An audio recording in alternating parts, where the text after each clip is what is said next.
दरिया में डूबने वाले का हाथ अगर कोई पकड़ ले तो उसे सुकून मिल जाता है। कयामत का दिन आएगा, गौसे पाक के चाहने वाले जब सूरज की तनाज़त के सामने नफ्सी नफ्सी के आलम में रहेंगे, हर आदमी परेशान हाल रहेगा। ऐसे मौके पर बड़े पीर अपने चाहने वाले का जब हाथ पकड़ेंगे तो इंशाअल्लाह उसके दिल को सुकून मिल जाएगा, इंशाअल्लाह उसके दिल को इत्मीनान मिल जाएगा। इसीलिए जोर से बोले या गौसे आज़म दस्तगीर, जोर से या गौसे आज़म दस्तगीर। जिसको जिसको जाना है अभी चला जाए। अगर मैं तकरीर शुरू कर दूंगा इंशाअल्लाह कोई नहीं जाएगा। ये ना समझो कि रात ज्यादा हो गई, 3 बजने का समय हो गया। 3 बजे रात में तकरीर क्यों सुनेंगे मेरे दोस्तों? 3 बजे भी नबी का करम वैसा ही होता है जैसा रात के 9 बजे होता है। बोलो ना सुभान अल्लाह। भोर के 4 बजे भी नबी का करम वैसा ही होता है जैसे शाम के 7 बजे होता है। नबी है तो मदीना में, मगर सुन्नी के दिल के नजदीक रसूल एनी टाइम मौजूद रहते हैं। सुन्नी जहां से पुकारता है रसूल उसके मदद को हाजिर होते हैं। सुन्नी आशिक रसूल नबी को जानो दिल से चाहता है। सुन्नी आशिक रसूल से पूछो क्या नबी के नाम पे जान देगा? आशिक रसूल कहेगा हाँ, नबी के नाम पे सर दे दूंगा, नबी के नाम पे जान दे दूंगा, नबी के नाम पे खानदान दे दूंगा। सुन्नी से पूछो तुझे सर देने का हुनर, तुझे जान देने का हुनर, तुझे खानदान देने का हुनर किसने सिखाया है? आशिक रसूल कहेगा हमें ये हौसला, हमें ये हुनर किसी और ने नहीं, करबला वाले हुसैन पाक ने सिखाया है। हुसैन ने करबला में अपना घर बार इस्लाम के नाम पर, खुदा के नाम पर, नबी के नाम पर लुटाकर दुनिया को बताया। ऐ दुनिया वालों, जब इस्लाम को तुम्हारी खून की जरूरत पड़े, ऐ मुसलमानों जब इस्लाम की आबरू के लिए जब खून की जरूरत पड़े, अपनी जान की परवाह ना करना, अल्लाह का नाम लेना, मैदान में चले आना। कयामत का दिन आएगा, अल्लाह पाक तुम्हें शहीदों के साथ नजर आए। जोर से बोलिए सुभान अल्लाह। अगर खुदा की राह में जान देंगे शहीद होंगे। क्या होंगे? शहीद होंगे। जो शहीद होंगे तो कयामत का दिन शहीदों की सफ में होंगे। होंगे कि नहीं होंगे? जोर से बोलिए सुभान अल्लाह। अल्हम्दुलिल्लाह कोई कहीं नहीं जाएगा। थोड़ी देर की तकरीर होगी, उसके बाद जलसा क्लोज हो जाएगा। क्या हो जाएगा? क्लोज हो जाएगा, खत्म हो जाएगा। आप लोग खड़े काहे के लिए यहाँ आके बैठ जाइए, बैठिए। बहुत अच्छी बात बता रहा हूँ, जल्दी से आइए। माशाअल्लाह बच्चे ने 50 रुपया दिया। अल्लाह पाक इस बच्चे को अपने बूढ़े बाप माँ का सहारा बनाए। जोर से बोलिए आमीन। दुआ जरूरी है कि नहीं जरूरी है?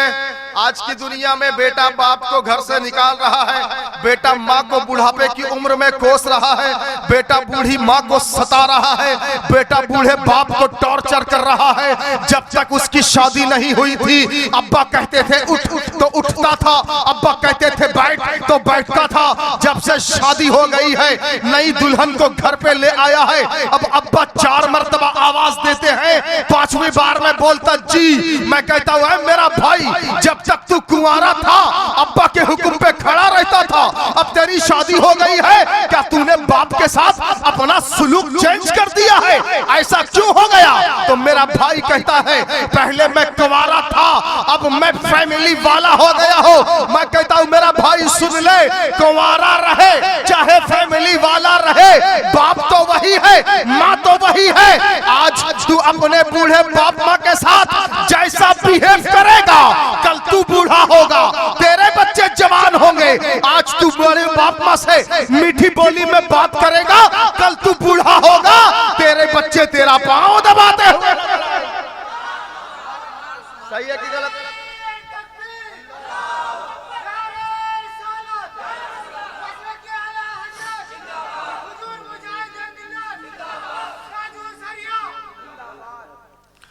बाप माँ जब बूढ़े हो जाएं, हमेशा उनका ख्याल रखना और याद रखना, जब इंसान बूढ़ा हो जाता है ना, उसका दिमाग बच्चा बन जाता है, दिमाग से बच्चों वाली हरकत करता है।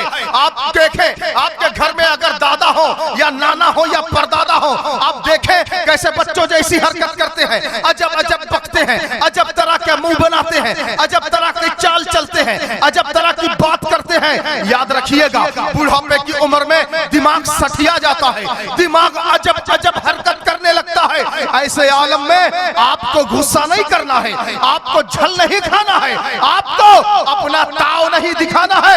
ऐसे आलम में उनसे भी बच्चों जैसा पेश आना चाहिए, उनसे भी बच्चों जैसी मोहब्बत करनी चाहिए। अरे याद नहीं है, जब तुम्हारा बाप जवान था, तुम छोटे थे, बाप तुम्हारी उंगली पकड़ के रास्ते किनारे जा रहा था, रास्ते किनारे एक पेड़ पर एक तोता बैठा था। तुमने पूछा अब्बा वो क्या है? अब्बा ने कहा बेटा तोता है। तुमने फिर पूछा अब्बा वो क्या है? अब्बा ने फिर कहा बेटा तोता है। तुमने फिर पूछा अब्बा क्या है? अब्बा ने कहा बेटा तोता है। तुमने 4 बार पूछा अब्बा वो क्या है? अब्बा ने 4 बार कहा बेटा वो तोता है। मगर वही बाप जब बूढ़ा हो गया, तुम जब जवान हो गए, अब जब बाप एक मर्तबा कोई बात सुन न पाए, दोबारा अगर पूछ ले, तुम फौरन गुस्सा में आ जाते हो। तुम कहते हो सुनाई नहीं देता, समझ में नहीं आता। मैं कहता हूं मेरा भाई याद रख ले, ये तेरा वही बाप है। बचपने में जब तू छोटा था, तू 4 बार पूछता था, तेरा बाप हंस हंस के 4 बार जवाब देता था। आज तेरा बाप अगर बूढ़ा हो गया है, तू क्या समझता है उसे डांटेगा, उसे फटकारेगा? नहीं नहीं, जिस तरह उसने तेरे बचपन में तेरे साथ सुलूक किया है, तू बिल्कुल वही सुलूक उसके बुढ़ापे में उसके साथ कर लेना। इंशाअल्लाह तू जब मर जाएगा ना, तेरी कब्र की जियारत के लिए अल्लाह आसमान से फरिश्तों को भेजा करेगा।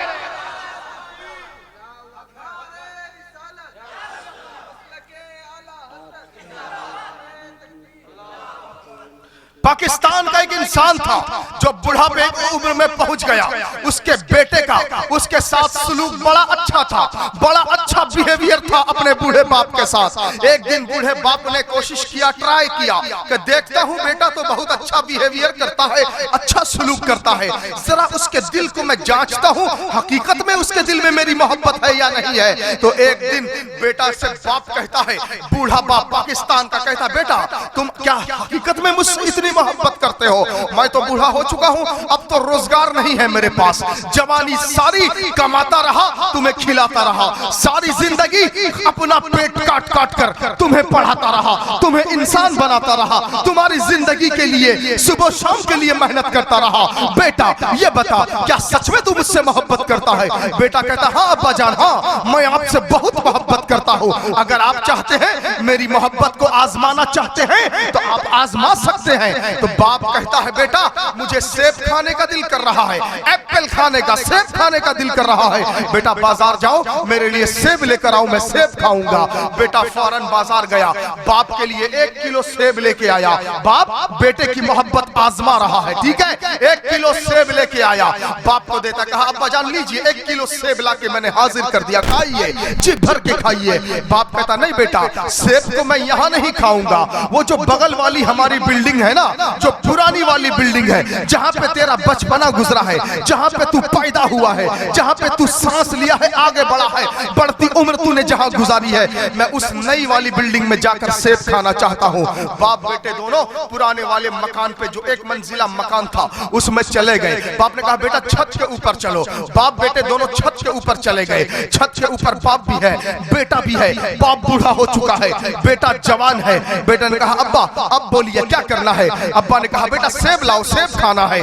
बेटे ने 1 किलो वाले सेब की थैली से 1 सेब निकाला, बाप को दिया। बाप ने सेब पकड़ा, जैसे ही खाने के लिए मुंह के करीब लिया, जानबूझ के सेब को छोड़ दिया, सेब नीचे गिर गया। कहा बेटा सेब मेरे हाथ से गिर गया है, जाओ लेके आओ। बेटा दौड़ता हुआ नीचे गया, सेब उठाया, साफ किया, लाके बाप को दिया। बाप ने फिर उठाया, फिर खाने के लिए मुंह के करीब लेके गया, जानबूझ के फिर से सेब को नीचे छोड़ दिया, फिर से सेब नीचे चला गया। कहा बेटा नीचे गिर गया, जाओ लेके आओ। बेटा फिर से दौड़ के गया, फिर से लेके आया, तीसरी बार लाके दिया, तीसरी बार भी बाप ने जानबूझ के सेब को फेंक दिया। अब इस बेटे को गुस्सा आ गया, बेटे का चेहरा लाल हो गया। फौरन गुस्से के मारे बाप से कहता है, अब्बा ये क्या कर रहे हो? क्यों बार बार मुझे दौड़ा रहे हो? क्यों बार बार नीचे ऊपर करवा रहे हो? एक सेब को ठीक से नहीं पकड़ पाते, हाथ से छोड़ देते हो बार बार। बताओ तकलीफ होती है, बार बार नीचे जाता हूँ आता हूँ, जाता हूँ आता हूँ। आप ठीक से पकड़िए, इस बार नीचे डालेंगे तो नहीं जाऊंगा, आप खुद जाइएगा। तब बाप कहता है बेटा याद कर, ये वही बिल्डिंग है, ये वही छत है। आज से 25 बरस पहले जब तू छोटा बच्चा था, बॉल खेलता था, मैं जवान था, इसी छत के ऊपर तू बल्ला पकड़ा था, बैट पकड़ा था, मैं तुझे बॉल फेंकता था बेटा, तू सिक्सर मारता था, बॉल छत के नीचे जाता था, मैं दौड़ दौड़ के नीचे जाता था, उठा के लाता था, फिर तुझे फेंकता था, तू फिर मारता था, मैं फिर नीचे जाता था, तू फिर मारता था, मैं फिर नीचे जाता था। बूढ़ा बाप कहता है बेटा तूने 10 मरतबा बॉल को नीचे मारा, मैं 10 मरतबा जाके उठा के लाया, एक मरतबा भी ये नहीं कहा बेटा क्यों मारता है, क्यों दौड़ाता है, क्यों हैरान करता है। बाप कहता बेटा देख ले, ये तेरी मोहब्बत है, ये मेरी मोहब्बत है। बोलो सुभान अल्लाह। ये बेटे की मोहब्बत है, ये बाप की मोहब्बत है। मेरे दोस्तों याद रख लेना, बाप आपको मोहब्बत में आजमाएगा, आपको मोहब्बत में कामयाब होकर दिखाना है। आप जिस तरह आपके बाप ने बचपने में आपके साथ सुलूक किया है, उसके बुढ़ापे में आपको वैसा ही सुलूक करना है। प्यारे नबी फरमाते हैं अगर कोई इंसान चाहता है अल्लाह उसकी हयात लंबी कर दे, अगर कोई इंसान चाहता है अल्लाह उसकी रोजी में बरकत दे दे, अगर कोई इंसान चाहता है अल्लाह उसकी जिंदगी को खुशहाल कर दे, तो प्यारे नबी फरमाते हैं बूढ़े बाप माँ की खिदमत कर लिया करे। बूढ़े बाप माँ की क्या करना है, खिदमत करना है। और याद रखिएगा प्यारे नबी का फरमान है, किसी और का नहीं, प्यारे नबी का फरमान है। आप में से कौन कौन चाहता है कि हयात लंबी हो जाए, मुझे हाथ उठा के बताओ। हयात लंबी हो जाए, जिंदगी लंबी हो जाए, कौन कौन चाहता है? आप लोग नहीं चाहते, आप लोग नहीं चाहते? हर आदमी चाहता है हयात लंबी हो जाए, चाहता है कि नहीं चाहता है? आप लोग चाहते हैं? इधर कोई है नहीं, आप लोग चाहते हैं ना? हर आदमी चाहता है हयात लंबी हो जाए।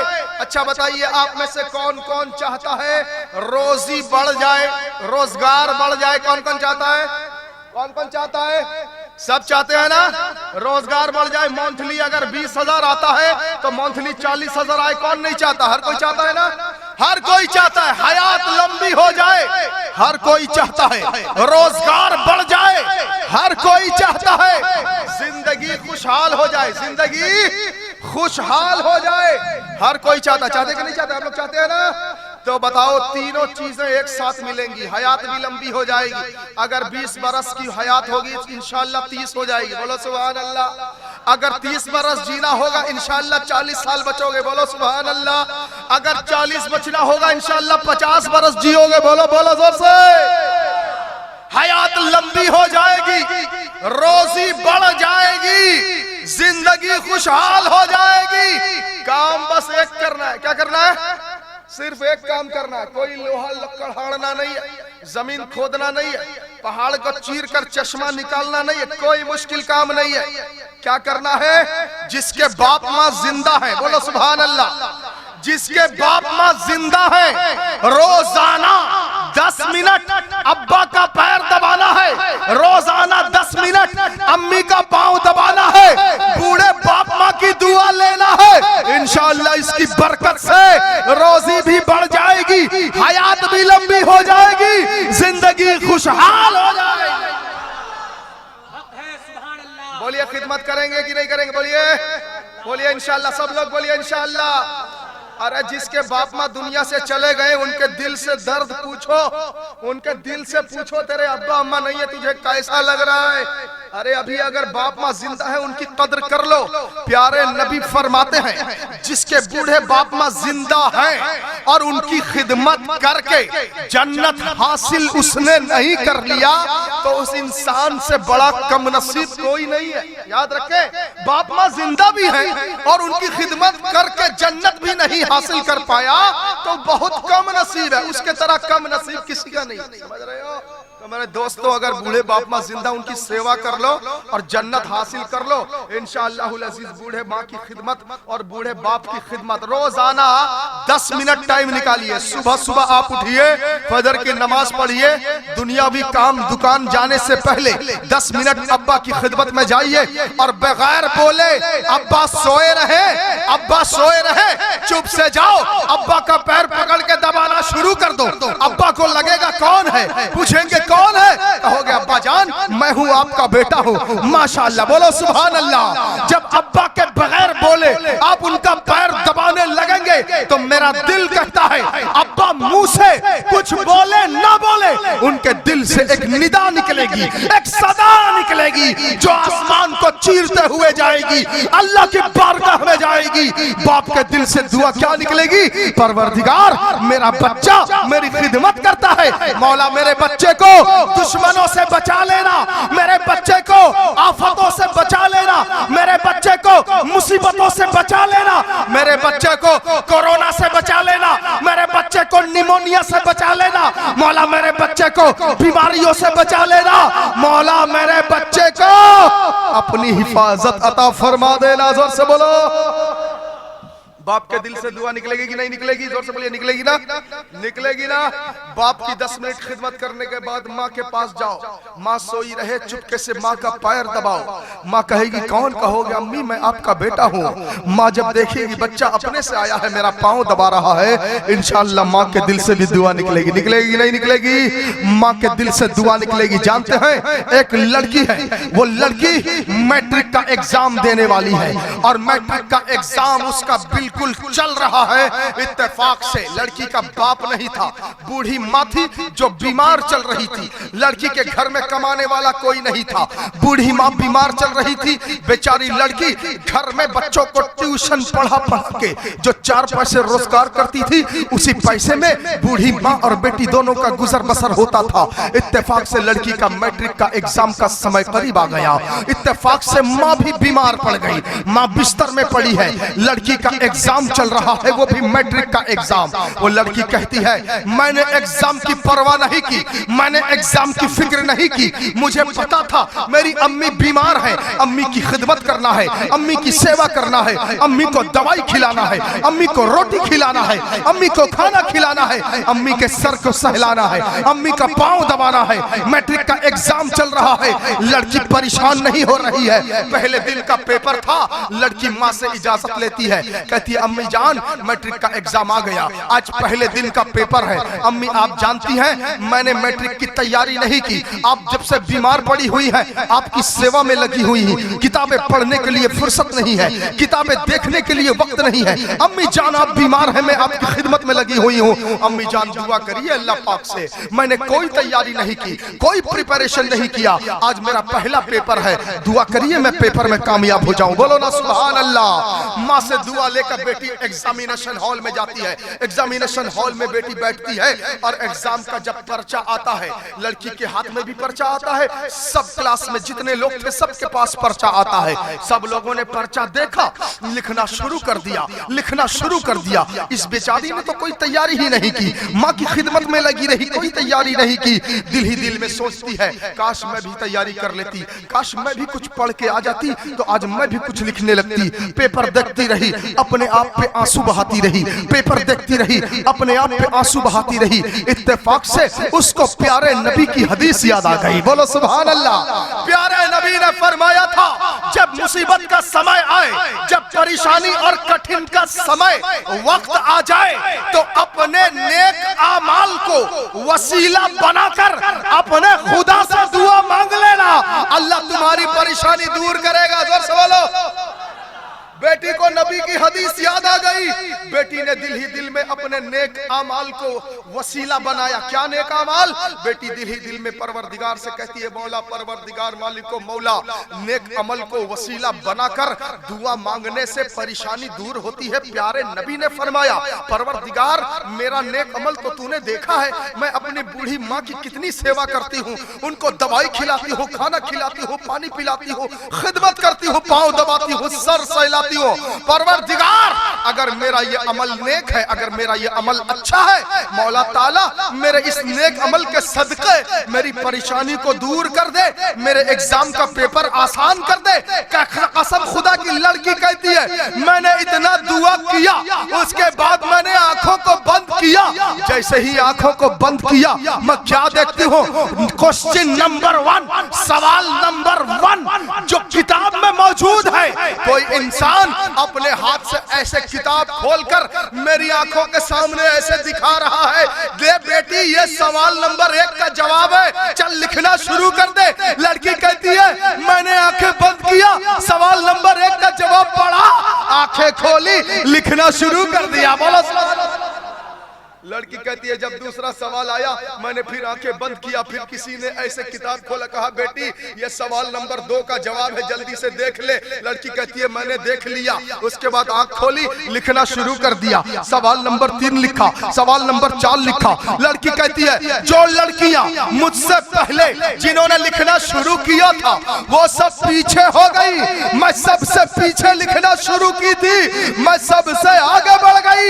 लड़की कहती है हकीकत में जो सच्चे दिल से अपने बाप माँ की सेवा करता है अल्लाह उसकी परेशानी में उसकी मदद फरमा देता है। समझ रहे हैं? अल्लाह उसकी परेशानी में उसकी मदद फरमा देता है। मेरे दोस्तों याद रख लो, बूढ़े बाप माँ को राजी कर लेना, बूढ़े बाप माँ की सेवा कर लेना।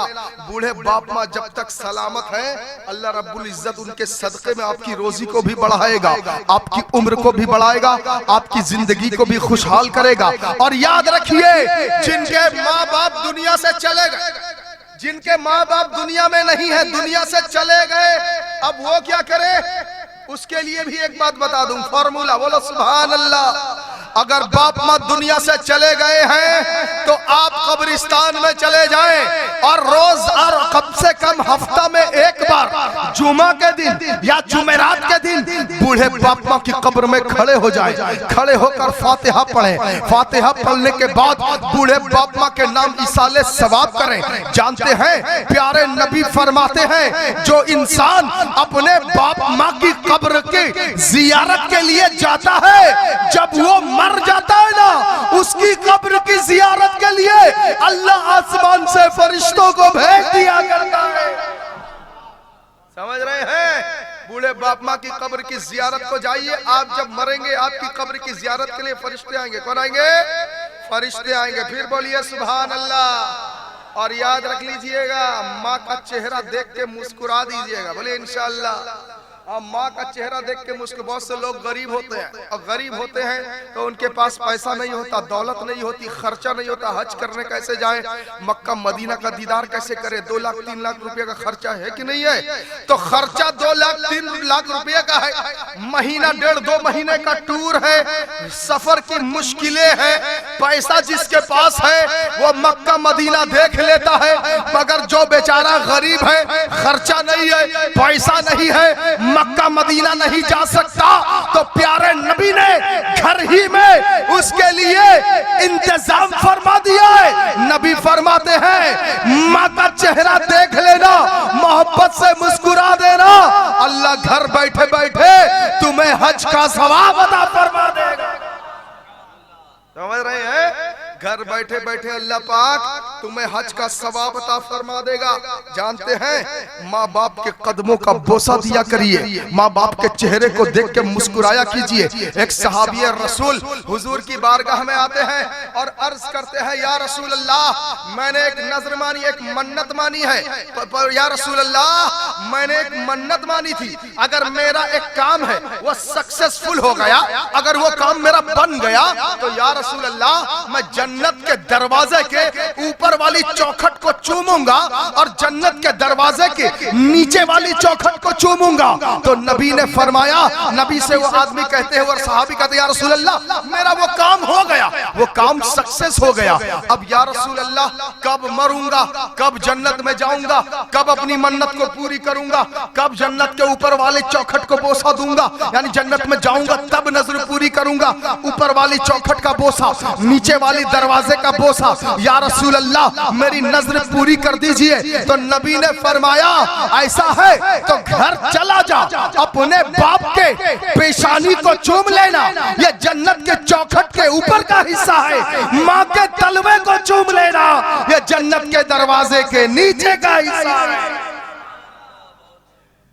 साहबी अर्ज करते या रसूल अल्लाह ना बाप बाकी है ना माँ बाकी है, बाप भी जिंदा नहीं है, माँ भी जिंदा नहीं, दोनों गुजर गए हैं। तो नबी फरमाते हैं कब्रिस्तान चला जा, बाप की कब्र के सिरहाने को चूम लेना, माँ की कब्र के पैताने को चूम लेना। बोलिए जोर से सुभान अल्लाह। अरे बाप माँ का ऐसा मर्तबा है मेरे दोस्तों, याद रख लीजिए, प्यारे नबी ने जो फरमा दिया है, जो हिदायत का आईना दिखा दिया है, उससे हटने में हमारी निजात नहीं है, उससे जुड़ कर रहने में हमारी निजात है। प्यारे नबी ने जो तौर तरीका बता दिया है, याद रखिएगा। आज जिस तरह बिहेवियर करोगे अपने बूढ़े बाप माँ से, तुम्हारा बच्चा जो छोटा है ना, वो सब देख रहा है तुम बूढ़े बाप माँ के साथ क्या कर रहे हो। अल्लामा अहमद यार खान नईमी अलैहिर्रहमा ने अपनी किताब में लिखा है, एक ऐसे ही सरफिरा आदमी था जो अपनी बीवी के बहकावे में आ गया था और बूढ़े बाप को सताया करता था। एक मर्तबा ठंडी की सख्त रात थी, ठंडी की सख्त रात में बूढ़े बाप से बेटे की लड़ाई हो गई। जबरदस्ती में बेटे ने बाप को कोसा, बाप को गाली दिया, बातों बातों में बाप को डांटने लगा। ये नाहिंजार अपने बूढ़े बाप से कहता है, चलिए अभी घर से बाहर निकलिए, चलिए अभी मेरा घर छोड़िए, घर से बाहर निकलिए। उसका एक छोटा सा बच्चा भी था और छोटे बच्चों को दादा दादी से बड़ी मोहब्बत होती है। छोटा बच्चा सब देख रहा था कि मेरे अब्बा मेरे दादा के साथ क्या नारवा सलूक कर रहे हैं। बेटा कहता है बूढ़े बाप से, जल्दी से घर से बाहर निकलिए, ठंडी की सख्त रात थी। बूढ़ा बाप कहता है, बेटा ठंडी की इस सख्त रात में बूढ़ा बाप तेरा कहां जाए बेटा, ऐसा जुल्म न कर, सुबह हो जाने दे, उसके बाद मैं तेरा घर छोड़ के चला जाऊंगा। बेटा कहता है नहीं नहीं, अब भी घर से बाहर निकलिए। जानते हैं उस नाहिंजार ने अपने बूढ़े बाप को धक्का मार के घर से बाहर निकाल दिया। बूढ़ा बाप सर्दी की सख्त रात में घर से बाहर हो गया। किसने घर से निकाला? वही निकाला जिसके लिए दुआएं मांगता फिरता था, जिसके लिए मौलवी साहब से तावीज लिया फिरता था, जिसके लिए कभी बरेली शरीफ, कभी अजमेर शरीफ, कभी बगदाद शरीफ, कभी धामनगर शरीफ, कभी काईपदर शरीफ जाके मन्नत मांगता था, परवरदिगार मुझे औलाद अता करना, परवरदिगार मुझे बेटा अता करना।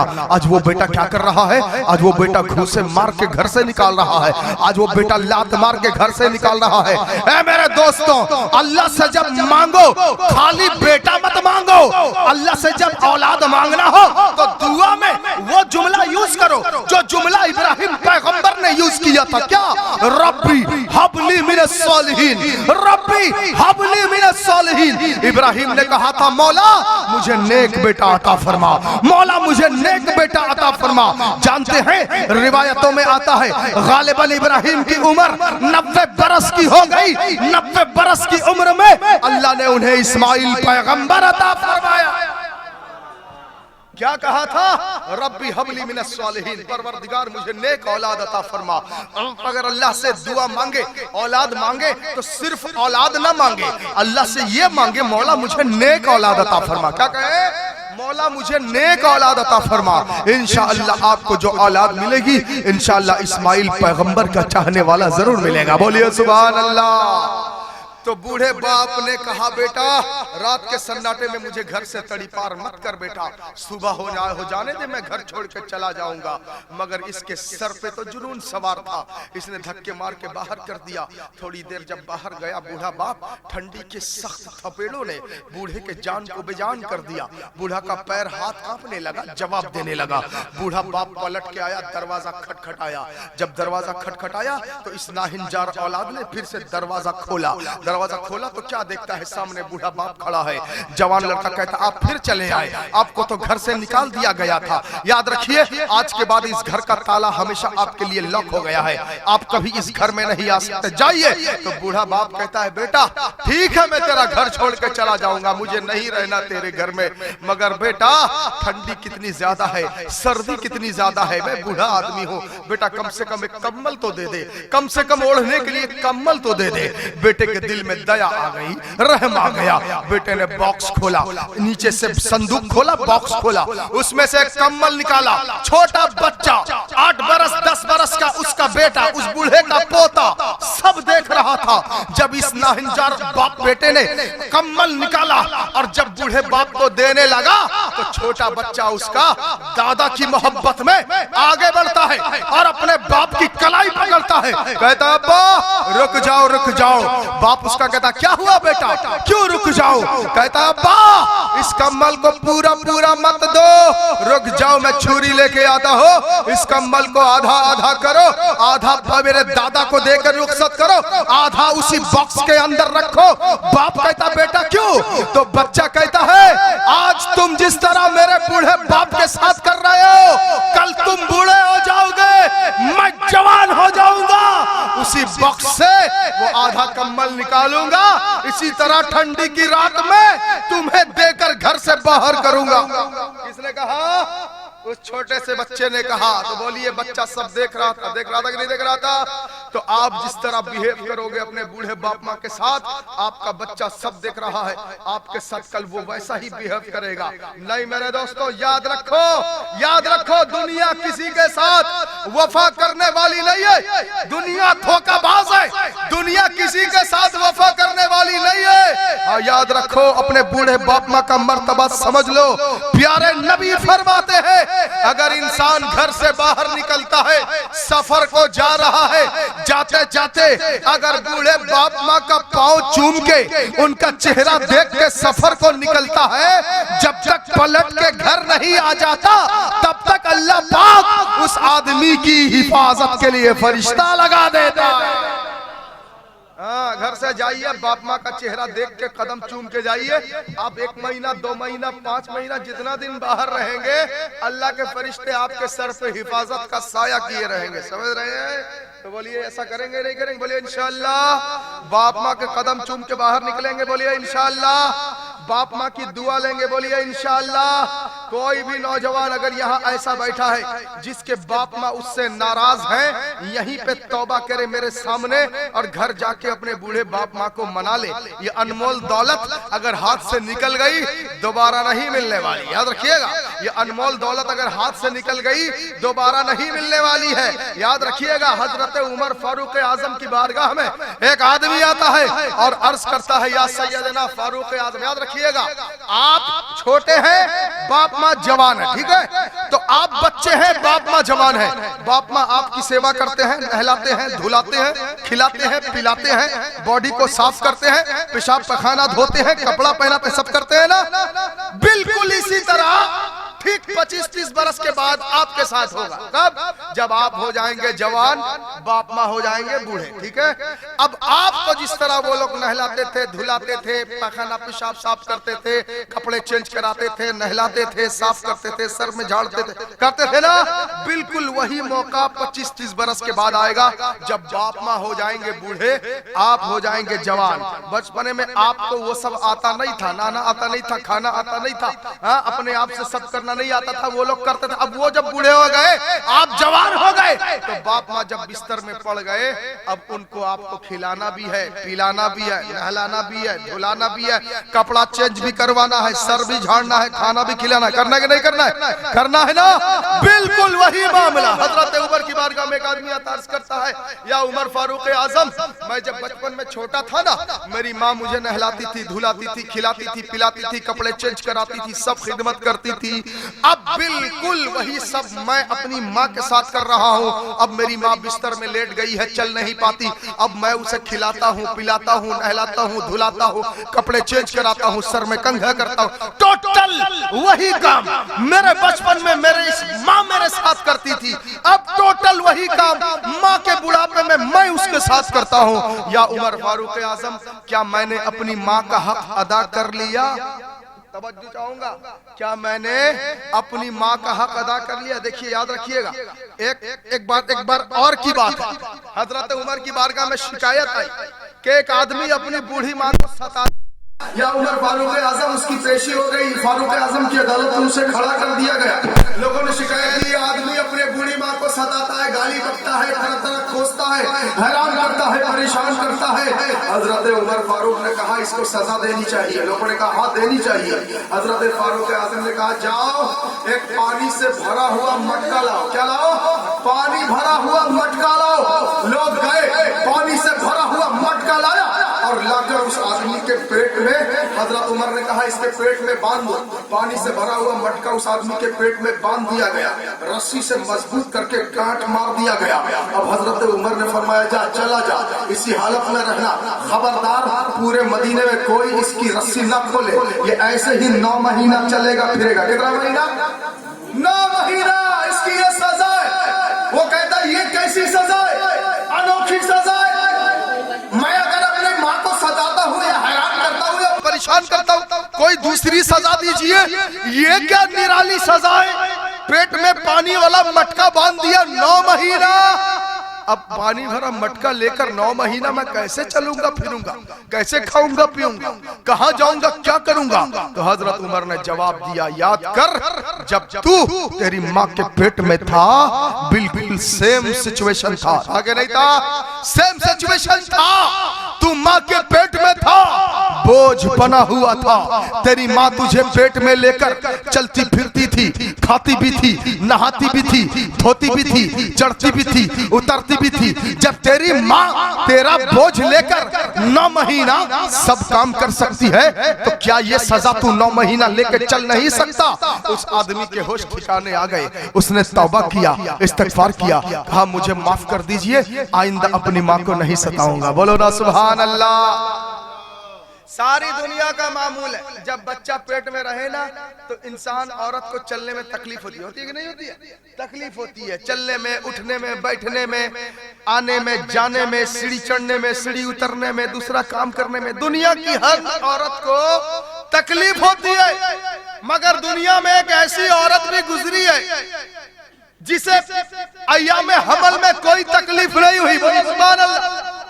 कोई दर्द नहीं हुआ, कोई तकलीफ नहीं हुई, पेट में हमल भी है मगर नहीं रहने की तरह। बोलो सुभान अल्लाह। सैयदा आमिना खातून प्यारे नबी की अम्मी जान फरमाती है, मेरे पेट में, मेरे शिकम नाज़ में जब मोहम्मद जलवागर हो गए, मेरे पेट का आकार बड़ा तो था मगर वेट नहीं था, मगर भारी नहीं था।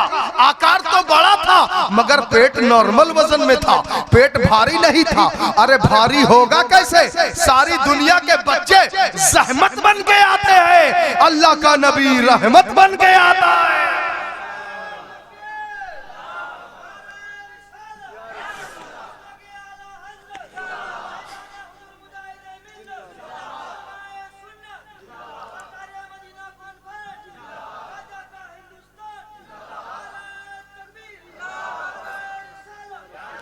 सारी दुनिया के बच्चे जहमत बन के आते हैं, अल्लाह के नबी रहमत बन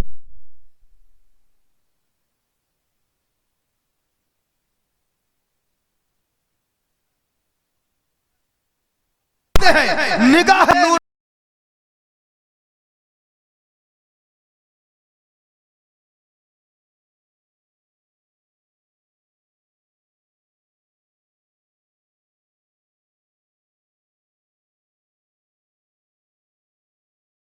नियत में सबसे पहले पैदा हुए, शक्ल बशरियत में बाद में आ गए। बोलो सुभान अल्लाह। नूर की शक्ल में पहले आए, बशर की शक्ल में बाद में आए, फिर बोलो सुभान अल्लाह। आप कहेंगे जब नूर की शक्ल में आ चुके थे पहले, फिर बशर की शक्ल में बाद में आने की क्या जरूरत थी। समझ रहे हैं ना, समझ रहे हैं ना। तो मैं कहता हूं सुनो, नूर की शक्ल में पहले आ चुके थे, बशर की यानी इंसान की शक्ल में नबी बाद में आए। इसलिए आए क्योंकि इंसानों की हिदायत के लिए इंसान की जरूरत होती है। समझ रहे हैं, इंसान को नेक रास्ता, हिदायत का रास्ता चलाने के लिए इंसान ही तबलीग करता है। नबी शक्ल नूरानियत में पहले आए थे। और याद रखिए, नूर उसको कहते हैं जिसमें नजर पार हो जाती है। देखिए शीशा 2 तरह का होता है। एक शीशा वो होता है जिसमें नजर आर पार होती है, जैसे कार का शीशा, कार के डोर का जो शीशा होता है नजर आर पार होती है, मगर एक शीशा वो होता है जिसके पीछे पेस्ट लगा होता है, उस शीशे में अगर देखो तो नजर आर पार नहीं होती, चेहरा नजर आता कि नहीं आता है। तो दो तरह के शीशे हैं। नबी पहले आए थे नूरानियत की शक्ल में, यानी उस टाइम नबी का वो आलम था कि नजर आर पार होती थी, मगर पब्लिक को हिदायत के लिए आईना की जरूरत थी, पब्लिक को हिदायत के लिए बशरियत के आईना की जरूरत थी, इसीलिए नबी बाद में बशरियत का लिबास पहन के आए। अब पब्लिक ने नबी के चेहरे में अबू बकर ने अपने आप को देखा। नबी ने कहा अबू बकर कहते हैं या रसूल अल्लाह, मैंने आप जैसा सुंदर, आप जैसा हसीन कोई नहीं देखा। नबी फरमाते अबू बकर सद्दकता, नबी फरमाते अबू बकर मैं खुदा की जात का आईना बनाकर भेजा हो जो मुझ में अपने आप को देखता है, जो जैसा होता है उसे वैसा नजर आने लगता है। बशरियत की शक्ल में नबी बाद में आए, क्योंकि इंसानों की हिदायत जरूरी थी कि नहीं जरूरी थी? इंसानों की हिदायत जरूरी थी। अच्छा आप सोचेंगे एक ही इंसान पहले भी है बाद में भी है, ये कैसे पॉसिबल है कि नहीं है? वही नबी पहले भी आए बाद में भी आए, पहले नूर बन के आए बाद में इंसान बन के आए, ये कैसे पॉसिबल है? पहले भी वही बाद में भी वही। तो मैं कहूंगा बिल्कुल पॉसिबल है। गर्मी का मौसम आया, किसका मौसम आया? गर्मी का मौसम आया। आप मार्केट में गए, मार्केट से आपने आम खरीदा, आम को काटा, छीला, उसके निकालने के बाद आम का गुद्दा खाया, खाने के बाद उसमें से जो गुठली निकली, उस गुठली को आपने अपने घर के बागीचे में दफन कर दिया।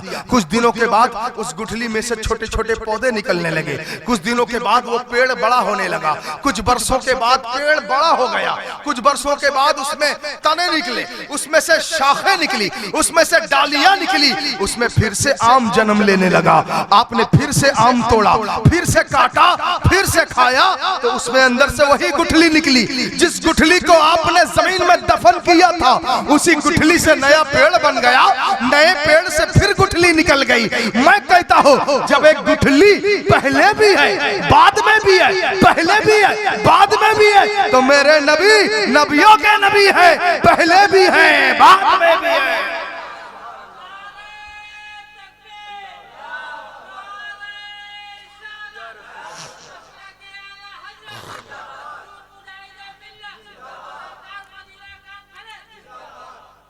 नबी पहले भी हैं, नबी बाद में भी हैं। कितनी तकलीफें उठाई है सरकार ने इस्लाम को आगे बढ़ाने में, इस्लाम को फैलाने में, इस्लाम को रचाने में, बसाने में। आज हमें क्या लगता है सजा सजाया पिंडाल मिल गया, रोशनी का इंतजाम है, लाइट का इंतजाम है, पंखे का इंतजाम है, मस्जिद में एयर कंडीशन है, मस्जिद में कूलर लगा हुआ है, मगर नमाजी का अता पता नहीं है। हफ्ता में एक दिन जुमा आएगा, तब हम जाएंगे नहाएंगे धोएंगे, तब हम टोपी तलाश करेंगे 10 मिनट, तब हम कुर्ता पैजामा ढूंढेंगे 10 मिनट, तब नहाएंगे, तब इतर खोजेंगे, तब सुरमा लगाएंगे।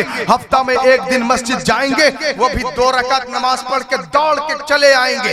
दुकान खोलना है, व्यापार करना है, बिजनेस करना है, धंधा संभालना है। मैं कहता हूं मेरे दोस्तों, अरे आलीशान मस्जिद बनी बनाई मिल गई है, मस्जिद में कूलर का भी इंतजाम है, लाइट का इंतजाम है, पंखे का इंतजाम है, एयर कंडीशन है, शानदार कालीन बिछा हुआ है। घर से अगर वजू करके नहीं आते, मस्जिद में वजू खाना भी मौजूद है। घर से अगर रुमाल लाना भूल गए, मस्जिद में तौलिया भी मौजूद है। घर से अगर टोपी लाना भूल गए, मस्जिद में टोपी भी मौजूद है। इतनी सारी सहूलत मस्जिद कमेटी वालों ने, सरदार ने, मुतवल्ली साहब ने किया। किस लिए किया? ताकि मुसलमान नमाजी बन जाए। इसलिए ना किया ताकि मुसलमान नमाजी बन जाए, मगर उसके बावजूद मुसलमान को नमाज पढ़ने की फुर्सत नहीं है। मैं कहता हूं पूछो इमाम हुसैन से, इमाम हुसैन आपने करबला शरीफ में जो आखिरी सजदा किया था, क्या वहां पे एयर कंडीशन था? क्या वहां पे कूलर था? क्या लाइट का इंतजाम था? क्या शानदार मुसल्ला बिछा हुआ था? कैसा सजदा किया था? इमाम हुसैन कहेंगे नहीं नहीं, वो सजदा तब तपती हुई धूप में किया गया था, तपती हुई जमीन में किया गया था, वजू खून से किया गया था, तीख और तेज की बौछार में किया गया था, बदन जख्मी हो गया था, बदन से खून के फव्वारे छूट रहे थे, ऐसे आलम में वो सजदा किया गया था। पूछो या इमाम हुसैन, ऐसे आलम में जो आपने सजदा किया था, उस सजदे से इस्लाम को क्या मिला? इमाम हुसैन कहेंगे उस सजदे से इस्लाम की हिफाजत हो गई, कुरान की हिफाजत हो गई, मस्जिद के मीनार चमकने लगे, मदरसों में कुरान की तिलावत होने लगी, पांचकूड़ा का मुसलमान अपने मोहल्ले में मुस्कुराने लगा है। अरे कुर्बानियां उन लोगों ने दी है, मगर हमने खाली इस्लाम को बदनाम किया है, इस्लाम को रुस्वा क्या इमाम से खत्म कर दिया जाए, खत्म कर दिया जाए। आप लोग सुनेंगे कि खत्म कर दिया जाए? आप लोग सुनेंगे? आप लोग सुनेंगे? देखिए इतने रात में तकरीर करने का माहौल नहीं रहता, मगर आपकी मोहब्बत है, मैं बोल रहा हूँ, अगर बोलेंगे तो खत्म कर दूंगा, कोई दिक्कत नहीं। सुनेंगे? फिर बोलिए सुभान अल्लाह। अरे हम आशिक रसूल है, क्या है? आशिक रसूल और सुन्नी है, बोलो जोर से, क्या है? और सुन्नी है, और सुन्नी जब तक दुनिया में रहता है ना, तब तक फैसिलिटी में रहता है, और जब मर के मिट्टी के नीचे चला जाता है, अल्लाह वहां भी कंसेशन फरमा देता है। आला हजरत फरमाते हैं तुरबत में आसी को थपक कर, आला हजरत फरमाते हैं तुरबत में आसी को थपक कर मीठी नींद सुलाते ये है, बोलो सुभान अल्लाह। तुरबत में आसी को थपक कर मीठी नींद सुलाते ये है, मातम घर में एक नजर में शादी शादी रचाते ये है, बोलो जोर से सुभान अल्लाह। कहते हैं जब माँ इकलौते को भूले आ आ कह के बुलाते ये है। माँ कयामत के दिन औलाद को भूल जाएगी, जानते हो कुरान में आया यौमा यफिरुल मरउ मिन अखी, वो दिन ऐसा होगा कि आदमी अपने भाई से भागेगा, वह उम्मी माँ से भागेगा, वह अबी बाप से भागेगा, वह साहिबती दोस्तों अहबाब से भागेगा, वह बनी बेटा से भागेगा। कयामत में कुरान का 30वां पारा कहता है बेटा बाप से भागेगा, माँ से भागेगा, दोस्तों अहबाब से भागेगा, बाप बेटा से भागेगा, कोई किसी का नहीं होगा। बेटा कहेगा अब्बा मैं तुम्हारा बेटा था, पांचकूड़ा में रहता था, अब्बा कितनी मोहब्बत से हम लोग चलते थे, कितनी मोहब्बत से रहते थे, साथ में उठते बैठते खाते पीते दुख सुख होते थे, अब्बा अब कयामत में मेरे साथ परेशानी है, थोड़ा नेकी कम हो गई है, थोड़ा नेकी शॉर्ट पड़ गई है, अब्बा हेल्प करो, अब्बा मदद करो। अब्बा क्या कहेंगे जानते हो? अब्बा कहेंगे नफ्सी नफ्सी। क्या कहेंगे? नफ्सी नफ्सी। बेटा कहेगा अम्मा कुछ दे दो, माँ कहेगी नफ्सी नफ्सी, भाई कहेगा नफ्सी नफ्सी, बहन कहेगी नफ्सी नफ्सी, दोस्तों अहबाब कहेंगे नफ्सी नफ्सी। नहीं नहीं, मुझे अपनी फिक्र पड़ी है, मैं अपने टेंशन में हूँ, मैं मदद नहीं कर सकता। कौन मदद करेगा? आला हजरत फरमाते हैं लोग आए मुस्कुराते हम असीरों की तरफ, खिरमने इसिया पे अब बिजली गिराते जाएंगे, तिश्नगाने गर्मी महशर को वो जाने मसीह आज दामन की हवा देकर जिलाते जाएंगे, पेशे हक मुज्दा शफात का सुनाते जाएंगे, आप रोते जाएंगे हमको हंसाते जाएंगे, आप रोते जाएंगे हमको हंसाते जाएंगे। हम सुन्नी हैं अल्हम्दुलिल्लाह, नबी वहां हमारे काम आएंगे, आएंगे कि नहीं आएंगे? हाँ शर्त है हम नबी की बात मानेंगे तब, समझ रहे हैं? अगर उनकी बात नहीं मानेंगे तो फिर मुश्किल है, मुश्किल में फंस जाएंगे। उनकी बात मानेंगे, उनके कौल पे अमल करेंगे तो नबी हमारे काम आएंगे, आएंगे कि नहीं आएंगे? तो सुनो मेरे दोस्तों, मैं ये अर्ज कर रहा था हम सुन्नी है, और सुन्नी का वो मर्तबा है दुनिया में अगर आशिक रसूल बन के रहे अल्लाह कंसेशन देता है, मर जाए कब्र के अंदर भी कंसेशन मिलता है। अल्लामा अब्दुल गनी नाबलिसी अलैहि रहमा आज से गालिबन 200-250 बरस पहले के बुजुर्ग हैं, दिल्ली के रहने वाले। अल्लामा अब्दुल गनी नाबलिसी अलैहि रहमा ने एक किताब लिखी, किताब का नाम कश्फुन नूर है। क्या नाम है? कश्फुन नूर। उस किताब में एक वाकया लिखते हैं, सुन्नी की शान में बयान करने जा रहा हूँ, बोलिए सुभान अल्लाह। अल्लामा अब्दुल गनी नाबलसी कश्फुन नूर में एक वाकया लिखते हैं एक पीर साहब थे जिनका नाम पीर नसर बिन मोहम्मद साइल था। पीर साहब जहां जहां किसी आशिक रसूल सुन्नी की मौत होती थी, पीर साहब के कान में अगर खबर पहुंचती थी कि एक सुन्नी मरा है, फला मकाम पे एक आशिक रसूल मरा है, कहीं दूर में एक नबी का चाहने वाला दुनिया से चला गया है, तो पीर साहब उसकी जनाजे में जरूर शिरकत फरमाते थे। क्यों? क्योंकि सुन्नी के जनाजे में शिरकत करना पीर साहब को अच्छा लगता था। कहते हैं पीर साहब, पीर नसर बिन मोहम्मद साहिल फरमाते हैं, एक जनाजे में मैं शरीक हो गया, एक नए इलाके में मैं चला गया, वहां एक सुन्नी आशिक रसूल मरा था, उसके जनाजे में मैं शरीक हो गया। जनाजा पढ़ने के बाद पीर साहब कहते हैं मैं बाहर ही खड़ा रहा, कब्र के बाहर मैं खड़ा रहा, मैंने देखा कब्र खोदी गई, कब्र में जनाजे को रखा गया। पीर साहब कहते हैं मैंने देखा दो आदमी कब्र के अंदर गए, थोड़ी देर के बाद वो कब्र से बाहर निकले, फिर दो आदमी अंदर गए। पीर साहब कहते हैं अब की जो दो आदमी बाद में अंदर गए, पीर साहब कहते हैं मैंने अपनी आंखों से देखा उन दो में से दोनों बाहर नहीं निकले, एक बाहर निकल गया, दूसरा बाहर नहीं निकला। इतने में पीर साहब कहते हैं इतने में मोहल्ला वालों ने कब्र में मिट्टी डालना शुरू कर दिया। पीर साहब कहते हैं मैंने कहा रुको रुको रुको क्या कर रहे हो, दो आदमी अंदर गए थे, एक बाहर निकल के गया, दूसरा अभी निकला नहीं, क्या तुम्हारे गांव में मुर्दों के साथ साथ जिंदों को भी मिट्टी डाल दिया जाता है? लोगों ने कहा अरे क्या बात कर रहे हो पीर साहब, दो आदमी अंदर गए थे, दोनों तो निकल गए। पीर साहब कहते हैं नहीं मैं यहीं पे बैठा हूँ, यहाँ पे बैठ के मैं देख रहा हूँ, पहले पहले दो आदमी अंदर गए थे, वो निकल के गए, उसके बाद फिर दो आदमी अंदर गए, उन दो में से एक निकल के गया, दूसरा अभी निकला नहीं है, मैं आंखों से देखा है मैंने।